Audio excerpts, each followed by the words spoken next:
এই খরগোশটা যখনই গোসল করতে যেত তখনই তার ঝর্ণার পানি বন্ধ হয়ে যেত। এই জন্য সে অনেক মন খারাপ করে তার পরের দিন গোসল করার জন্য চলে আসে, কিন্তু সেদিনও তার পানি বন্ধ হয়ে যায়। पानी नहीं मिलता। এই জন্য সে তার শরীরের সাবানকে কাপড় দিয়ে মুছে ফেলে, কারণ এই শয়তান লোকটা নদীতে বাদ দিয়ে তার ঝর্ণার পানিকে বন্ধ করে দিয়েছিল। এই জন্য খরগোশটা সেই লোকটার কাছে গিয়ে যখনই তাকে পানি চালু করার অনুরোধ করে তোর মরণের চুলকানি উঠছে। তখনই লোকটা তার উপর অনেক রেগে তাকে পিস্তল দিয়ে ভয় দেখাতে শুরু করে দেয়। এই জন্য খরগোশটা তাকে বলে, দয়া করে আমার জন্য শুধুমাত্র একটা পাথরকে ফেলে দাও।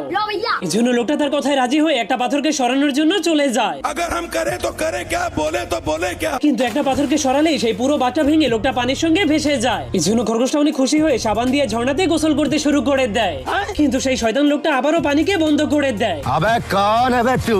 ঠিক তখনই তার পানির মধ্যে একটা ভয়ঙ্কর শার্ক চলে আসে, কিন্তু বোকা লোকটা সেটাকে খরগোশ মনে করে চাকু নিয়ে পানির মধ্যে লাফ মেরে দেয়। কিন্তু তখনই খরগোশটা সুযোগ পেয়ে কাঠ দিয়ে নৌকা বানিয়ে